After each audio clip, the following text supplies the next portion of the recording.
los cambios que tiene que sufrir, en este caso, una red de sinapsis para que un recuerdo se mantenga. Listo, entonces lo dice bueno. ¿Qué es un engrama? Es cómo se ve un recuerdo en el cerebro. ¿Y cómo se ve un recuerdo en el cerebro? En forma de red, de un circuito. Es una red de neuronas. Es una red de neuronas, entonces lo primero es no existe la neurona de su mamá, la de su papá, la de su tío, porque ¿qué pasa si se muere una sola neurona? Se muere ese recuerdo. Entonces, y eso no es así. Si ustedes ven cómo se van perdiendo los recuerdos de una persona que tiene una enfermedad neurodegenerativa progresiva, se va perdiendo de manera escalonada, no de una manera abrupta. ¿Sí? Y es porque los recuerdos se guardan en forma de redes. Y esos circuitos son redundantes, y por lo tanto, si una de ellas se muere, las dos del lado son capaces de cerrar el circuito, como para tratar de que el recuerdo se mantenga. Esa teoría es muy vieja. Entonces, la memoria no es que se guarde en una neurona, sino que se guarda en una red. Y una red que usted puede o construir desde cero o modificar a partir de lo que ya tenga construido. ¿Y eso en qué va a depender? Del tipo de memoria que esté generando. Si usted quiere generar nuevo conocimiento y que ese nuevo conocimiento se quede en su cerebro, tiene que haber cambios sinápticos, sí o sí. ¿Listo? Y no solamente en la forma de la sinapsis, sino también en la cantidad de la sinapsis. Así como cuando usted quiere aprender, tiene que cambiar la forma de la sinapsis, el tamaño de la sinapsis y el número hacia arriba, pues también el proceso inverso, que es cuando usted quiere olvidar, el tamaño de la sinapsis cambia y el número de la sinapsis cambia, pero hacia abajo. ¿Sí? Por eso todo el tiempo el cerebro está olvidando, porque literalmente está liberando espacio. Como un computador, pero con la RAM. ¿Sí? Entonces,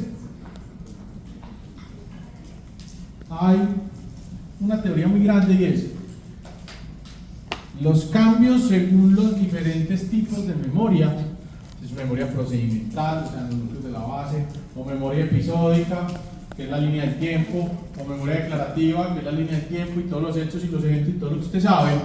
Los nuevos aprendizajes se hacen independientemente del tipo de memoria a nivel celular, son los mismos. Ejemplo, si yo quiero aprender una habilidad motora nueva, no sé, quiero aprender a jugar tenis, versus si yo quiero aprender cómo funciona el circuito de la memoria. Son dos tipos de memoria distintos, pero cuando usted se sienta a estudiar el circuito de la memoria o cuando usted se va a clases de tenis a practicar, los cambios que están sucediendo en esas dos zonas que son distintas, uno en la corteza frontal y otro en los cambios de la base, a nivel celular sí son exactamente ¿qué? Los mismos. Entonces por eso dice acá que la memoria tiene dos niveles, uno macroscópico y uno microscópico. Independientemente del tipo de memoria, los cambios microscópicos todos van a ser muy ¿qué?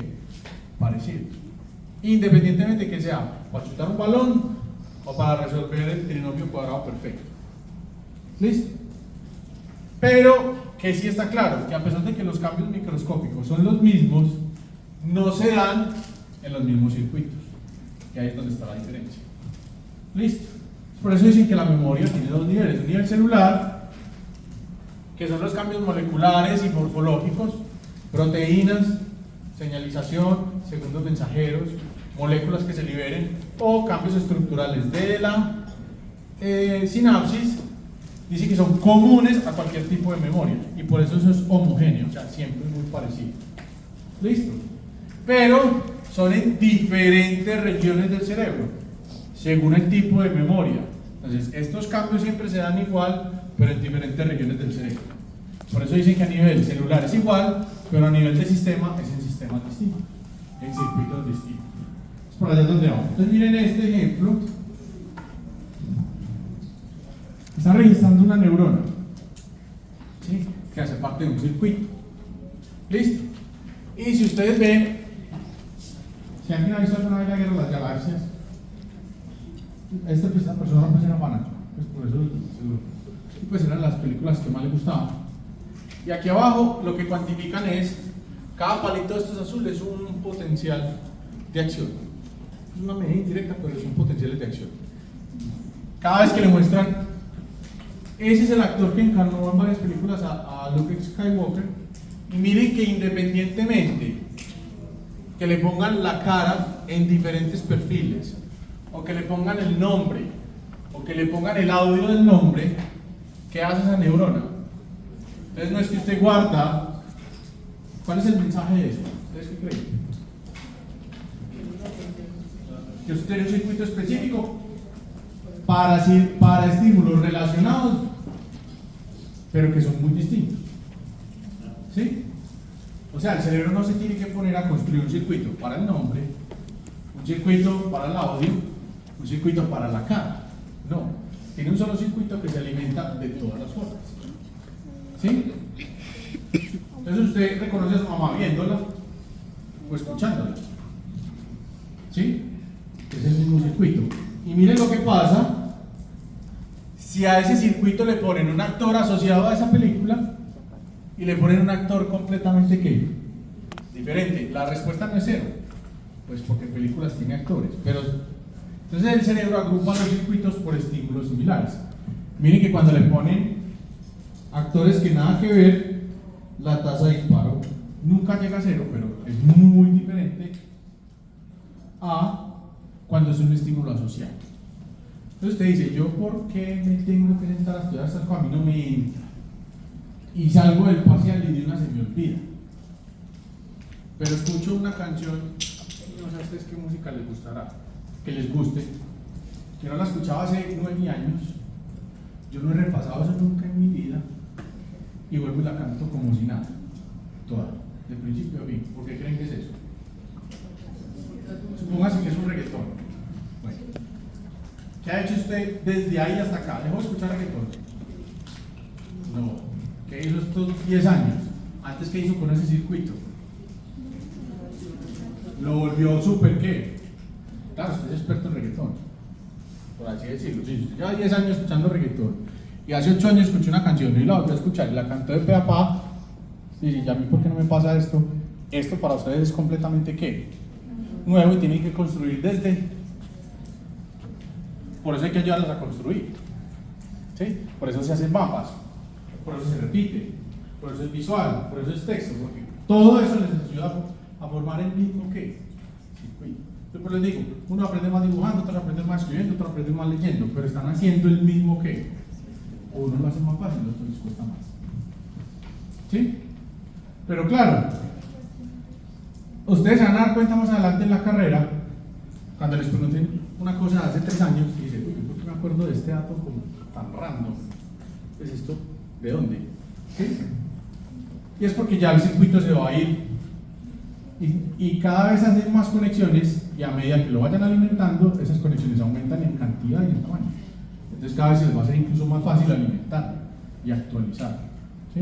Entonces por eso el cambio es tan brusco, pero después del tercer, cuarto semestre, el que genera todos esos cambios se va prácticamente, y uno dice, no, es que la carrera es más fácil. Probablemente sí, probablemente no, pero sí se facilitan muchas cosas. ¿Sí? Acá ustedes están construyendo desde cero. Entonces, ¿cómo funciona esto en realidad?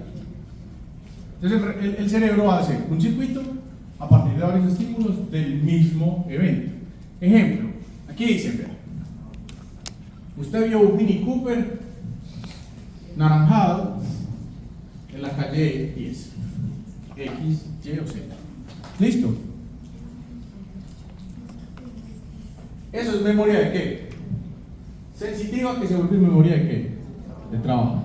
Y si la quiere volver memoria a corto plazo por el ulcinado, va a llegar a ¿dónde? Al hipocampo. ¿Listo? Se forma un circuito entre ¿quién? Entre la neocorteza y el hipocampo, que es definitivo. No, mira lo que dice acá.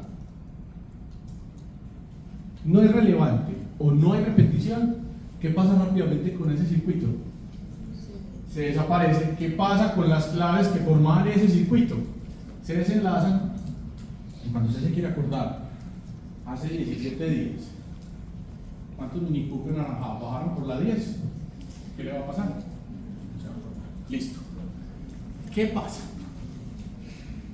Resulta que es el mismo Mini Cooper naranjado y en la 10 y es su papá con una señora que no es su mamá. ¿Listo? Hay vueltos de la risa en el semáforo. ¿Sí? Se lo llama, a ver, papá, ¿dónde está? No, aquí trabajando. Listo. El mismo estímulo, pero no tiene la misma relevancia. O sea, usted fija su atención y el circuito entre la neocorteza y el hipocampo se vuelve más fuerte. Y no solamente se vuelve más fuerte, sino que usted cada vez que duerme lo refuerza. O sea que eso se le está convirtiendo en un ¿qué? Un recuerdo de largo plazo.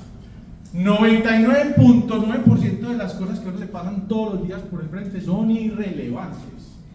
O sea que el 99.9% hacen ¿qué? Exactamente. Y es que así tiene que ser. Porque esto ocupa espacio. Y esto gasta energía. Y el espacio es limitado. Listo.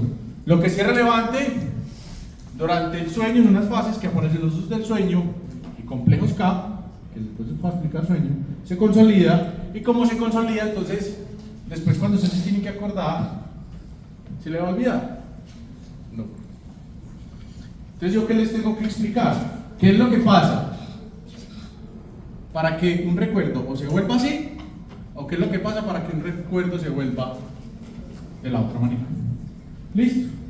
Y allá vamos. Entonces, ¿dónde empieza todo? De la neocorteza, pues es que decir neocorteza y prefrontal es como una redundancia, pero a mí me gusta decírselo es para que lo refuerce, porque neocorteza es la corteza nueva. Entonces, esa es la traducción. Neocorteza es nueva corteza, y la corteza más nueva en el cerebro del humano es ¿cuál? Esta es la que lo hace usted monogámico, civilizado, pues que no siga el cerebro instintivo, es la ultimita. ¿Sí? Que es la que apaga la aguardiente, y ahí es donde sale el verdadero ser, ¿sí? Y no el que controla. Entonces, la neocorteza le manda la información al hipocampo, y el hipocampo tiene que salir esa información hacia la corteza.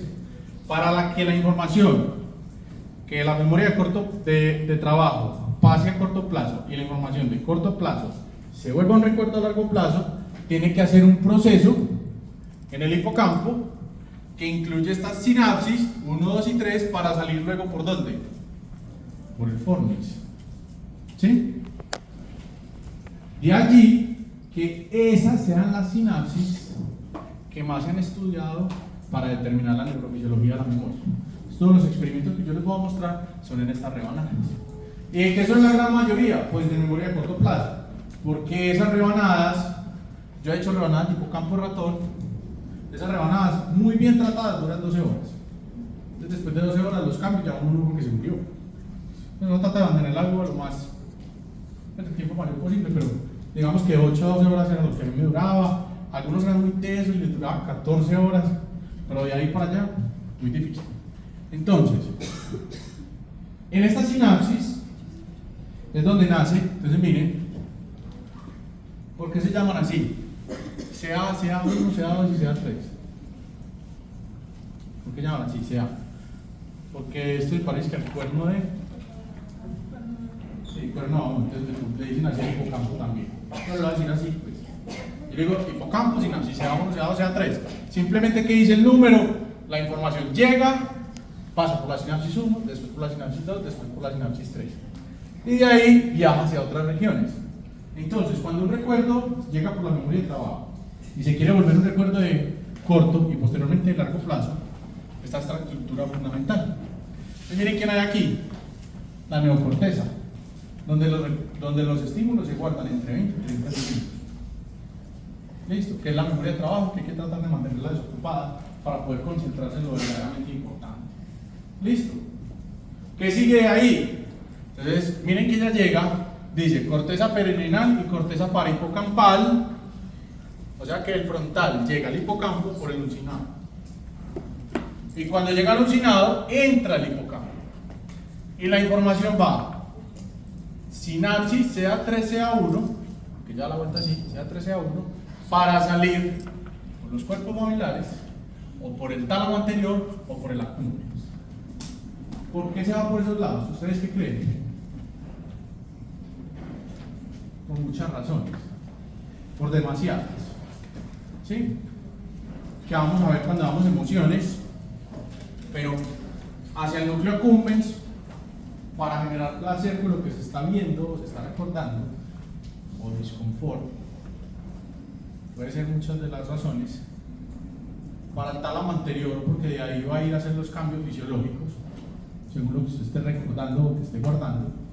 Sí, o sea, se le va a subir la frecuencia cardíaca, la presión arterial, lo que sea, etcétera. Y a los cuerpos mamilares también para hacer una respuesta hipotálamo hipoficial. Después lo vamos a ver. ¿Listo? ¿Y por qué eso sale hacia allá? Porque esto está en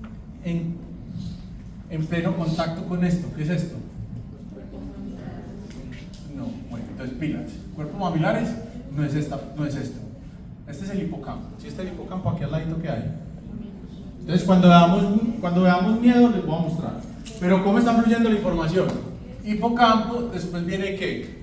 Fornix, y ese es el cíngulo. Y el cíngulo se va a regar ¿hacia dónde? Hacia el frontal. Entonces, por ahora no se preocupe mucho por el flujo de la información, porque en emociones vamos a ver. Pero claro, usted nunca se le olvida cuando lo atacaron. ¿Sí? Ni dónde lo atracaron, ni cómo lo atracaron, ni cuántos lo atracaron, ni cuándo fue, ni dónde. ¿Sí? Porque esa información fluye de esta manera. Ya lo vamos a ver en detalle. ¿Qué me interesa a mí más? Que entendamos como un recuerdo normal, un aprendizaje normal, se vuelve un proceso de ¿qué? De memoria. Ese es el objetivo de esta clase. ¿Listo? Y ya después vemos qué otras cosas se modifican en un proceso de memoria. Primero que todo, las sinapsis hipocampales son altamente glutamatérgicas.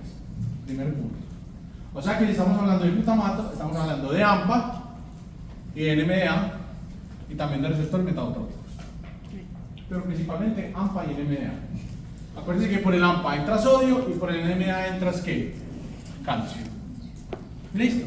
O sea que el glutamato es fundamental para los procesos de aprendizaje y memoria y el calcio es fundamental para los procesos de aprendizaje y memoria. Primer punto. Entonces, ¿cómo funciona el paso de aprendizaje a memoria? Entonces, esta miren que es una neurona de CA1, o sea que estamos ¿en dónde? En el hipocampo. La información al hipocampo llega ¿de dónde? De la neocorteza, o sea, la memoria de ¿qué? De trabajo. Y miren que aquí estamos hablando en horas. O sea que aquí le estamos mostrando como un evento que llegó por la memoria de trabajo se está convirtiendo en ¿qué? En un recuerdo de ¿qué? En corto plazo. ¿Listo? Nosotros somos cortoplacistas por excelencia. Muchas cosas se quedan ahí, par de días y después ¿qué? Chao, no fue relevante. ¿Listo? Entonces, ¿qué está mostrando acá? Miren, lo que están midiendo es, si yo estimulo estas neuronas, o estas neuronas, ellas van a hacer un potencial de acción, y aquí, la neurona hipocampal, ¿qué va a hacer? Otro potencial de acción, un potencial post-sináptico. En este caso, excitatorio o inhibitorio, si se la pintan azul o se la pintan roja. ¿Listo?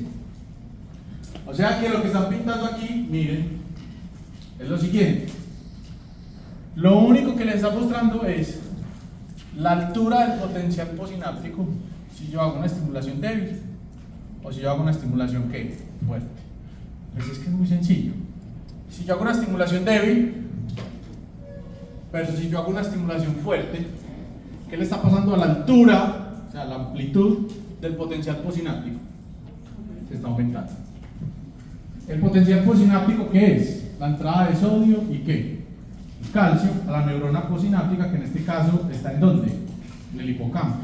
La neurona presináptica, ¿de dónde viene? Del prefrontal. Entonces, cuando usted hace un esfuerzo corto pero fuerte, ejemplo, tráigame huevos, arepa, quesito de la tienda. Usted listo, mamá, huevos, arepa, quesito, listo, me fui. Cuando usted dice huevos, arepa, quesito, repetido, ¿qué está haciendo? Una estimulación específica de un solo ¿qué? Circuito. ¿Qué está haciendo en el hipocampo? Modificando ¿qué? La concentración de calcio en la neurona postsináptica. A través de la acción del glutamato en el receptor AMPA, que después aumenta el calcio por el NMDA. ¿Listo? Entonces, miren lo que está pasando acá. Si usted estimula fuerte una neurona, de un circuito específico en el hipocampo, los potenciales posinápticos aumentan y se mantienen elevados. Y uno dice, a ver, si la presináptica, o sea, usted dice huevos, arepa y quesito, pero usted dice 3 veces, usted ya no se va hasta la tienda diciendo huevos, arepa, quesito, huevos, arepa, quesito. Puede que uno que otro sí, pero digamos, usted repite un poquito acá y ya. ¿Por qué si no sigue repitiendo? Porque el calcio sigue elevado. Esa es la pregunta, y eso es lo que vamos a dilucidar hoy. ¿Por qué se vuelve el estímulo independiente de la electricidad? ¿O cómo lo hace? ¿O cómo lo logra? Pero eso es lo más importante. Entonces usted tiene que traer bata para el viernes. Usted dice, oiga, ¿qué no me pide la bata para el viernes? Pero usted no se queda diciendo, de hoy hasta el viernes, 24/7 que tiene que traer bata el viernes. Entonces, ¿qué hace que ese recuerdo ya se quede ahí? Sin que usted esté todo el tiempo recordándose a usted mismo que tiene que traer bata el viernes. Entonces eso es lo que vamos a dilucidar esta vez. ¿Cómo funciona normalmente una sinapsis en el hipocampo? Sale el glutamato, se pega a los AMPA. Cuando se pega a los AMPA entra el sodio bota el tapón de magnesio, y cuando bota el tapón de magnesio entra el calcio por los NMDA. ¿Listo? Y el calcio puede ir a activar quinasas. ¿Listo? Hasta ahí pasa. No hay nada. ¿Qué nos dan de nuevo? Miren que esas quinasas pueden fosforilar los AMPA.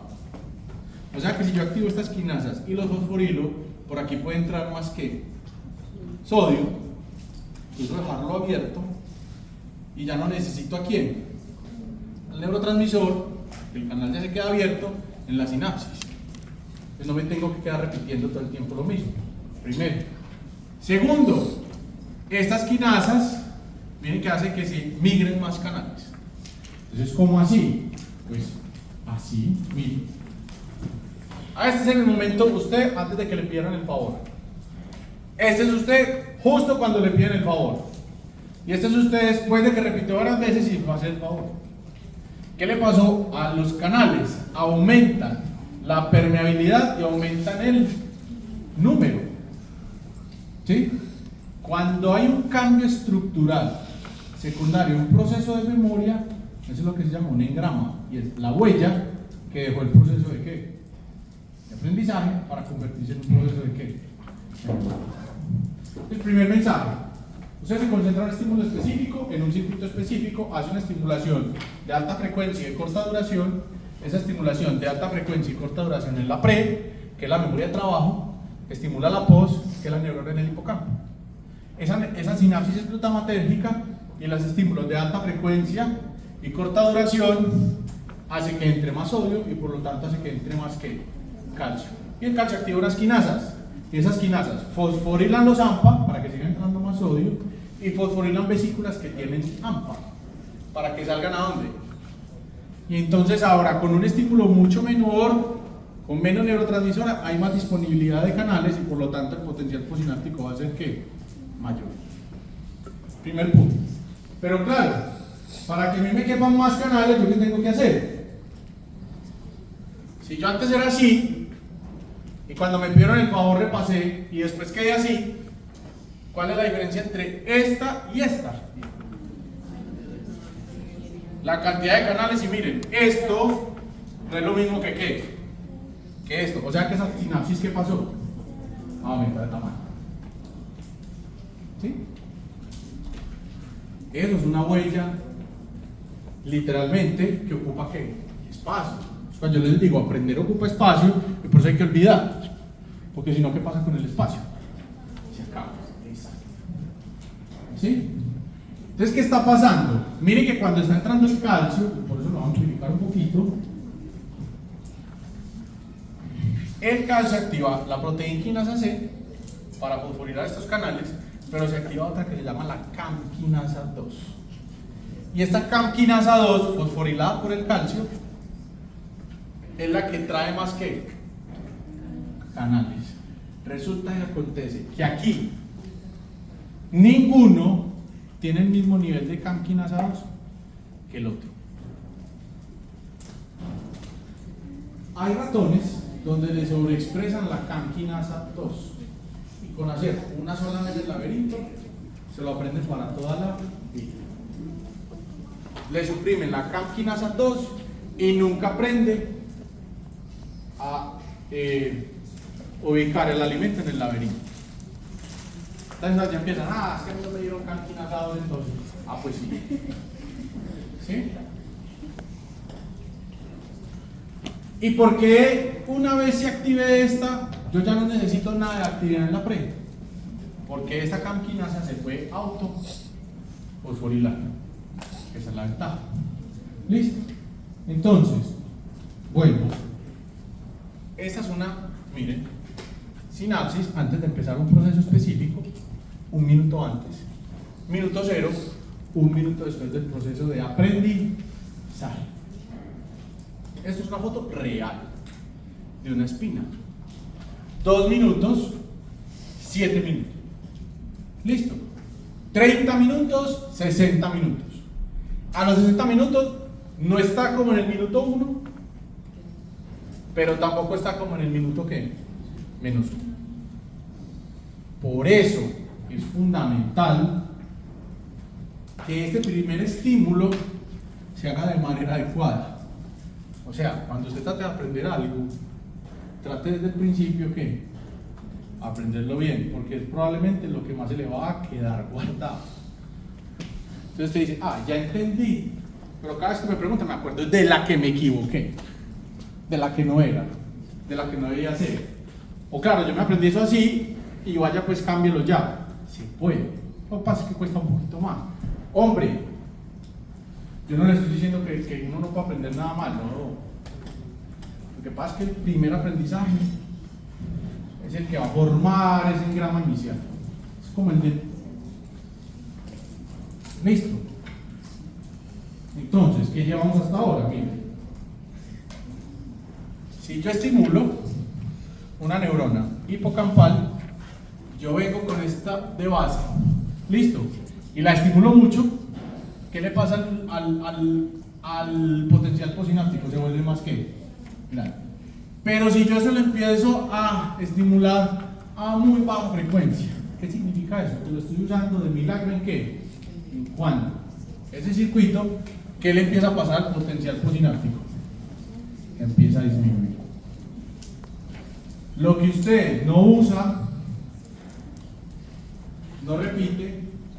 Entonces, claro, yo también pongo en el papel de otros profes porque les tienen que enseñar una enfermedad que es 1 en cada 7 millones. Pues se las tienen que nombrar acá. Pero yo les aseguro que cuando ese paciente les llegue, ¿usted qué les va a tocar hacer? Ay, mi muchachita, ¿cómo es que era esto? Obvio. ¿Sí? Es más, uno cree que sale preparado para... y uno aprende esa ya repitiendo. Y haciendo y deshaciendo. ¿Sí? Obviamente nunca de mala fe. Entonces, esos circuitos que usted no usa, ¿qué pasa? Yo por eso trato de preguntarles cosas de cosas muy comunes, porque ya si son muy raras. ¿Sí? Entonces, tiroides, hipotiroidismo, hipertiroidismo. Sí, pero no va a apuntar el síndrome de la mutación del canal 2, 3, 4, no hay que relativo, pero sí, no. Porque pues si el día que llegue se van a enfrentar. Entonces, llegamos a lo siguiente. El cerebro todo el tiempo está oscilando, esto es una foto real, entre depresiones de largo plazo, o sea, olvidar, y potenciaciones de largo plazo, o sea, aprender. ¿Y cómo es el proceso de aprendizaje? Entonces, un estímulo de alta frecuencia y corta duración que hace que entre más sodio y por lo tanto entra más ¿qué?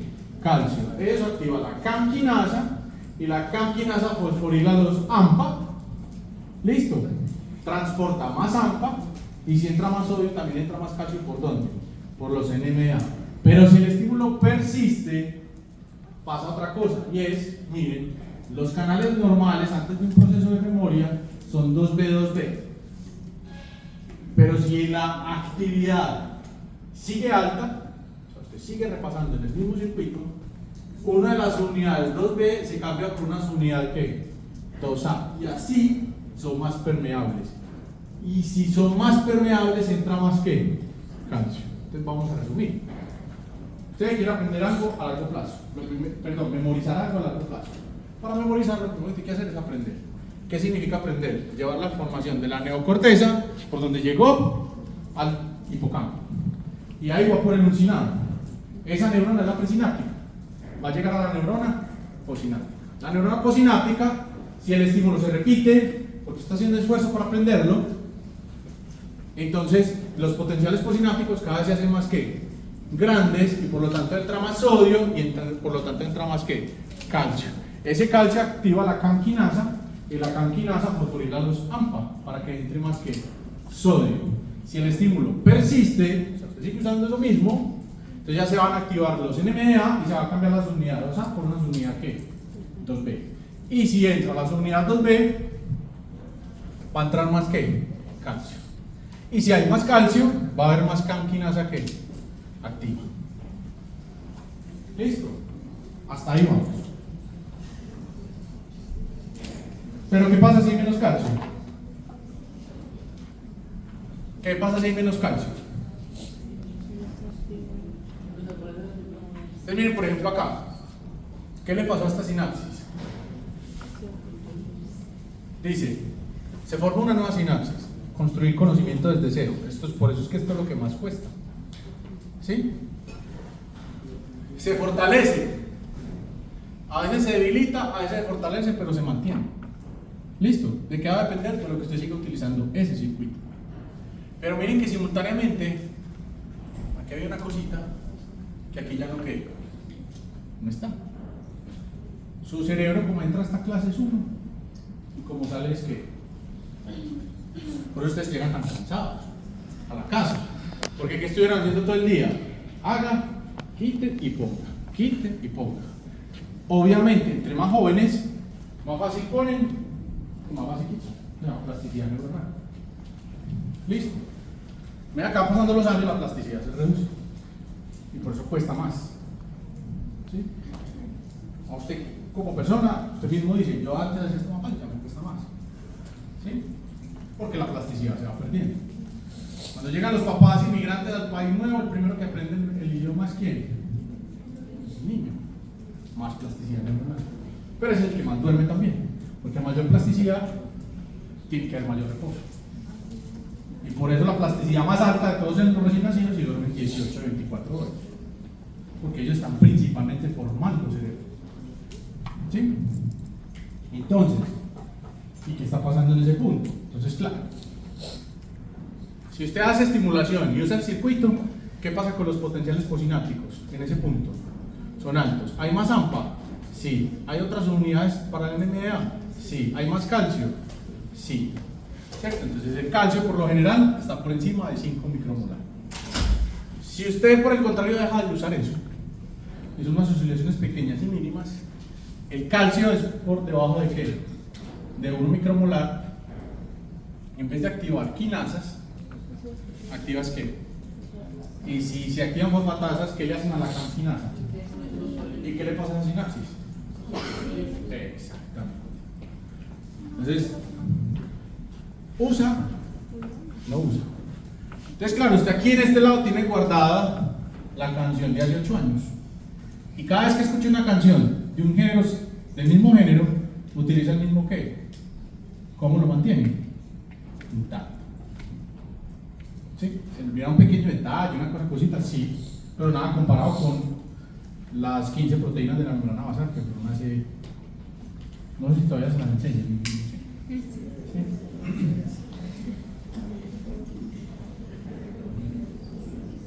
Punto importante para agregar, porque esto es un resumen. Una estimulación de alta frecuencia libera glutamato. El glutamato se pega al AMPA y entra sodio, y ese hace que por acá entre ¿qué? Calcio. El calcio activa ¿a quién? Desde que él esté alto. O sea, usted utiliza esta sinapsis y eso hace que esta neurona libere óxido nítrico. En realidad no es la neurona. Se viene una señalización de la canquinasa, que es del GMP cíclico, y libera óxido nítrico desde el endotelio. El óxido nítrico desde el endotelio tiene dos ventajas. La primera hace que salga más neurotransmisión en la pre, y la segunda es vasodilatador, o sea, llega más sangre. ¿Listo? Eso es fundamental. La liberación de óxido nítrico se pierde progresivamente, normal, con la edad o con todo lo que hay disfunción endotelial. ¿Qué hay disfunción endotelial? Pues el cigarrillo, la hipertensión, pues el vapeado, todo eso. Listo. Por eso el cigarrillo es un factor de riesgo para demencia. ¿Sí? Desarrollo de demencia. Entonces, otra de las cosas importantes, aparte de que aumentan los AMPA, aumenta la permeabilidad de los NMDA, aumenta la cantidad de neurotransmisor, es la liberación de óxido nítrico. ¿Listo? Eso es un cerebro sano. ¿Listo? Porque llega más sangre. ¿Por qué la canquinasa es capaz de quedarse activa solita? ¿Listo? ¿Por qué? Porque ella tiene 5 bolsillos. ¿Listo? Y con 3 que haya llenos, los otros 2 los puede llenar ella solita con los brazos. O sea, ella tiene la capacidad de auto. Y por eso usted no tiene que seguir repitiendo arepa, quesito y huevos. Y esa sinapsis ya se queda ¿qué? Activa, porque una vez ya se active, ella se pasa de un bracito a ¿qué? A otro. ¿Sí? Si el calcio por alguna razón baja demasiado, ya se van a activar son las que fosfatasas y que le hacen a la canquinasa, la apagan. Listo. Entonces estamos viendo el proceso neurofisiológico de cómo se genera un recuerdo. La canquinasa fosforila una cosa que se llama CREB. ¿Sí? CREB fue una de las primeras moléculas que se descubrió que estaban por el piso en los pacientes con Alzheimer. ¿Listo? Entonces, vamos a hacer la cadena. Algo entró por los sentidos, memoria sensorial. De la memoria sensorial tuvo que pasar a la memoria de trabajo. Y de la memoria de trabajo tuvo que pasar a la memoria de corto plazo. Y eso requirió glutamato, AMPA, NMDA, calcio, canquinasa, óxido nítrico, concentración, repetir, esfuerzo, interés, etc. Porque si no, ese circuito se hace demasiado débil y ¿qué pasa? Como el 99% de lo que le pasa a usted. Pero es otro 1% que sí fue relevante, que activó la canquinasa. Esa canquinasa se fue caminando ¿para dónde? Para el núcleo. Y en el núcleo se pegó a este gorrito. ¿Sí? Y lo fosforiló. Y cuando lo fosforiló, él arrancó. Hacer transcripción de genes, ¿para qué? Para toda la estructura neuronal. Microtúbulos, membrana, fosfolípidos, canales, transportadores, proteínas, andamio, mitocondrias. ¿Para qué es todo eso? Para formar axones y para formar sinapsis. ¿Para qué? ¿Para qué? Para hacer la red. ¿Para qué? Para pasar de corto a qué? A largo plazo. Exactamente. O sea que para yo pasar de corto a largo plazo es un proceso que se llama consolidación, que se acelera durante el sueño y que implica la transcripción de toda la estructura neuronal para que ese circuito se vuelva más débil o más fuerte.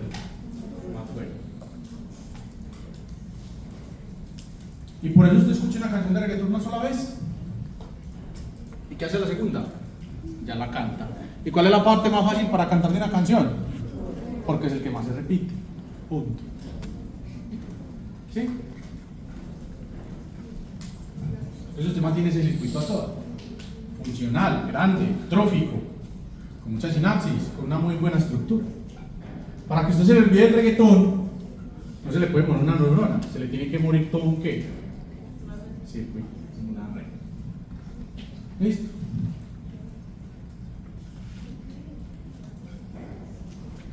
Entonces,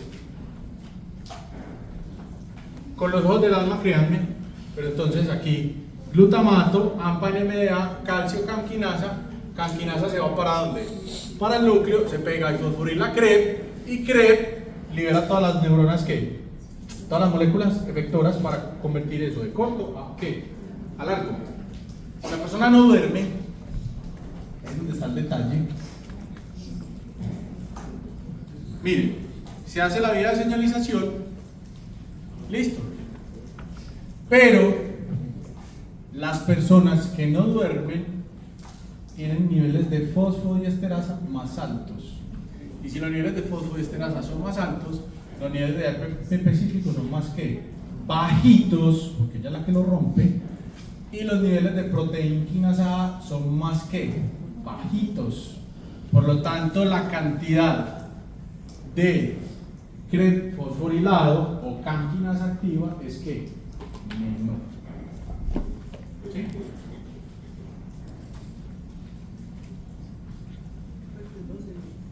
¿Cómo? Baseline. Reposo. Esto es sin dormir. ¿Listo? Parce, lindo inglés. ¿Usted le gusta inglés o usted sabe qué idioma? ¿O se habla qué? Otro.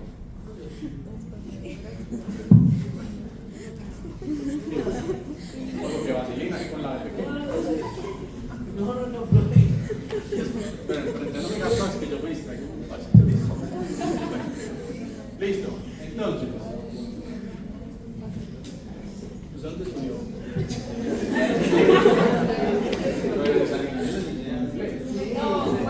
¿Ah? En San Ignacio les enseñan inglés, ¿no? Pero lo normal pues, o los colores y la vocal. Bueno, listo.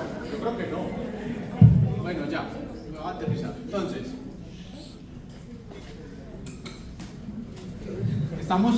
miren que les he llevado la clase de memoria de trabajo a memoria de qué, de corto, de memoria de corto a memoria de qué, de largo. Vamos en el libro. Entonces tenemos, primero, codificación, consolidación, almacenamiento y recuperación. Ahora vamos a ver, ¿qué es esto? Codificación es coger el mensaje y convertirlo en qué, como todo en el cerebro. Actividad eléctrica, para que la actividad eléctrica hagan cambios ¿en dónde? En la sinapsis. ¿Listo? Entonces, minutos a horas luego de la presentación del estímulo se genera una consolidación. ¿Listo? Cambios en canales, permeabilidad, segundos mensajeros, quinasas. ¿Listo? Si ese proceso se mantiene, vamos a llevar a almacenamiento, y es ya pasar de algo local a enviarlo a la corteza específica, como les mostré el experto en pájaros o el experto en carros. O sea que esa construcción de axones desde el hipocampo hacia la corteza, pues hacia qué región de la corteza va a ser, pues depende del tipo de circuito y del tipo de recuerdo. Si es un olor, si es un sonido, si es una imagen, si es una cara, etc. ¿A dónde va a ir? A la corteza específica. No se preocupen que cuando hagamos lenguaje, vamos a ver dónde guardan las palabras, dónde guardan las caras, dónde guarda esto, dónde guarda esto otro. Listo, no se preocupen. Y esa consolidación sistémica puede durar días, meses o años. O sea, ahí ya cuando se generaron los cambios para que el circuito sea robusto. ¿Ok? ¿Y qué será esta última cosa? Recuperación. Es evocar. Y usted tiene que evocar un recuerdo para dos cosas. O para contarlo o para modificarlo. Así de sencillo. Y para contarlo o para modificarlo son dos vías completamente distintas. Y es lo que vamos a ver. Listo, entonces, miren. Aquí, miren que está por colores. Nombres, acciones, colores, movimiento. ¿Sí? Forma. Entonces miren que hay un centro, como un hub, que es como Bogotá, y de Bogotá sale para todos lados. Esto es el hipocampo, el lóbulo temporal. Ahí, independientemente de lo que yo vaya a aprender, ella primero tiene que llegar acá. ¿Desde dónde? Desde donde se haya percibido, principalmente la memoria de trabajo, porque yo presté atención y me concentré en eso. Y el hipocampo va a migrar. Entonces miren que yo, desde el hipocampo, que es este, lo tengo guardado y durante el sueño lo voy a mandar a otras zonas. Entonces miren, por ejemplo, nombres están acá. Ahorita vamos a ver que hay algunas cosas también que están aquí. Y miren los colores que están en la zona donde se le ponía color a la vía visual, ahí se guardan. ¿Sí? Miren aquí formas donde se reconocen los objetos. ¿Sí? Y miren que movimiento se va hacia la región de la vía dorsal, de la vía visual. ¿Sí? Y usted se está acordando de una caída. Tiene la imagen de movimiento y se enredó y pum, y se fue cayendo y pum, se cayó. Cada vez que se acuerda, le da risa. Pero se acuerda del evento en movimiento. ¿Sí? Entonces uno junta todo, en realidad. Pero para generar nuevo, ¿sí? Memoria, que esto se llama memoria anterógrada, o sea, de aquí hacia adelante, necesito sí o sí a quién, al hipocampo. Y el hipocampo manda la información a otras regiones de la corteza. Listo, ahí viene un problema. Ahora, lo guardé y lo quiero traer a colación, o sea, evocar. Yo puedo evocar dos cosas. Puedo evocar lo que me pasó ayer o puedo evocar lo que me pasó hace 5 años. ¿Cuál es la diferencia? Evocar lo que me pasó ayer es evocar lo no consolidado. Y evocar lo que me pasó hace 10 años o 5 años es evocar lo consolidado. Para evocar lo no consolidado necesito la memoria de trabajo y el ¿qué? El hipocampo. Por eso los pacientes con Alzheimer dejan de vivir como el ahora. Se dice, abuelita, pídame una pizza. Ella no es capaz de hacer la secuencia. Coger el teléfono, buscar la pizza, llamar, porque eso todo es ya. Los ingredientes, ya no puedo hacer. Ah, pero contame, abuelita, cómo fue tu infancia, bla, bla, bla, bla. Entonces una cosa es guardar lo que no se ha consolidado o evocar lo que no se ha consolidado. Evocar lo de corto plazo depende sí o sí de quién, del hipocampo. Listo. ¿Ok? Pero usted puede evocar lo que ya está consolidado. Y miren que no se utiliza a quién, de donde está guardado directamente a donde lo vaya a usar. Punto. Por eso, lo que ya esté consolidado y un paciente le da un diagnóstico con Alzheimer, muy adelante en la enfermedad es que se le olvida muchas cosas de su niñez, o 5, 10, 20 años atrás. Listo. Y por último, está evocar lo que ya está consolidado, pero que yo lo necesito modificar. Y esto habla mucho de la capacidad intelectual de una persona. ¿Sí? Ustedes no tienen que ser brillantes, sino que tienen que tener adaptabilidad al cambio. Es mejor una cosa que la otra, porque busca fácilmente otras opciones, soluciones. ¿Sí? La rigidez cognitiva es un signo de... No, yo mejor ni digo. Entonces, miren que aquí, ¿qué están mostrando? Este es el hipocampo.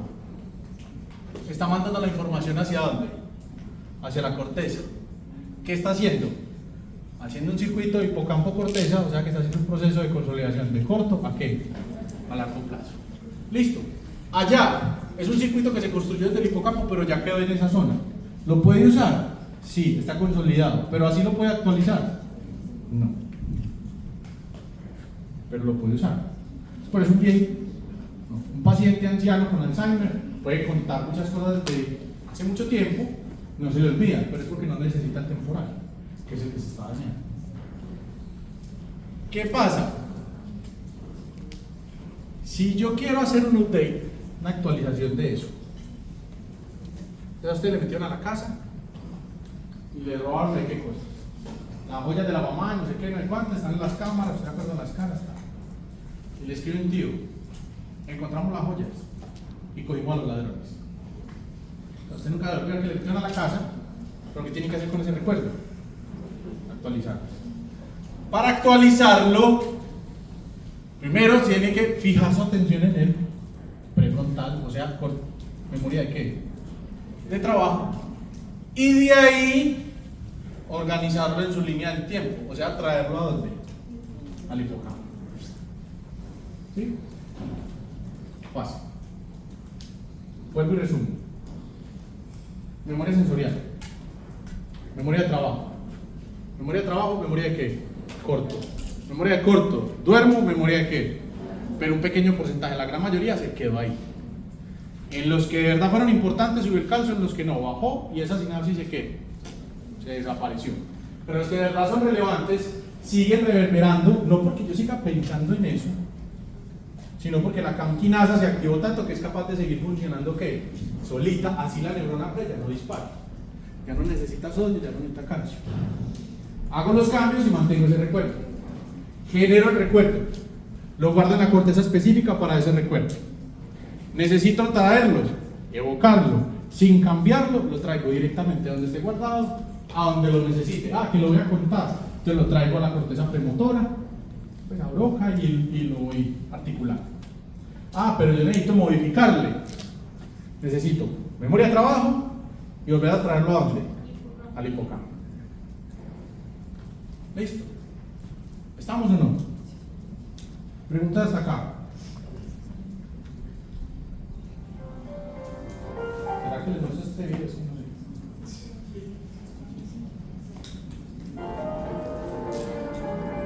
Hagan un análisis de este. Pues está en inglés.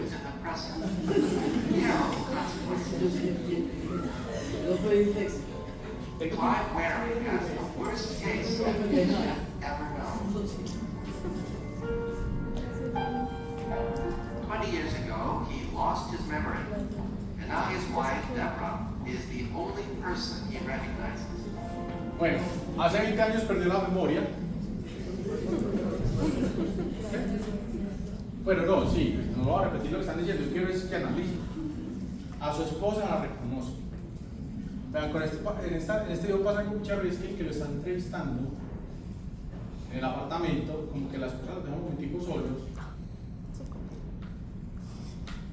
Él pide una memoria de trabajo. Se desconcentra un momentico y algo y después empieza a gritar porque hay un extraño en la casa. Entonces, si él tiene ese problema, ¿dónde creen que está? Pero reconoce a la esposa de hace 20 años. ¿La memoria a largo plazo está afectada? No. La memoria de trabajo no, sí conversa, porque eso lo vamos a ver cuando hagamos lenguaje. Pero a hacer la transición, exacto. Entonces uno dice, si este paciente está así, ¿qué otras cosas podrían estar afectadas en él? Entonces se empieza a analizar, bueno, ¿qué más hay en el lóbulo temporal mesial? Ahí está la amígdala, podría tener algo de alteración de la memoria del miedo, podría tener algún trastorno de las emociones, para que empecemos a juntar, todavía no les he dado emociones, podría tener un trastorno de la memoria, obvio, y un trastorno de la ubicación, ¿qué? Miren que uno ya puede ir empezando a juntar cositas, sin haber visto todavía lo. ¿Ok? ¿Tienen preguntas o dudas? Yo les voy a mostrar por el video.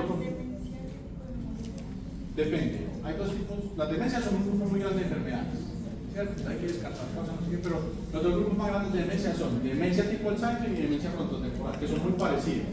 El Alzheimer es una degeneración bitemporal y la demencia frontotemporal es una degeneración frontal y temporal. Entonces el Alzheimer es el que se le olvida todo, se empieza a perder, pero todavía sigue siendo buena gente, querido y el viejito perdido, pero muy buena gente.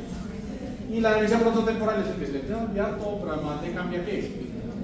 Exacto. Se vuelve agresivo, se vuelve grosero, que se vuelve palabroso. Mi abuelito que no decía palabras, que me está insultando, que a mí nunca me decía nada de eso. Y esa es la demencia más dura porque tiene mucha confrontación, sobre todo con los cuidadores. ¿Sí? Pero cuando vamos frontal, pues vamos a ver por qué cambia de ese tipo. Bueno, preguntas hasta acá. Yo creo que los voy a dejar ahí. ¿Listo? Y nos vemos en la clase para ver.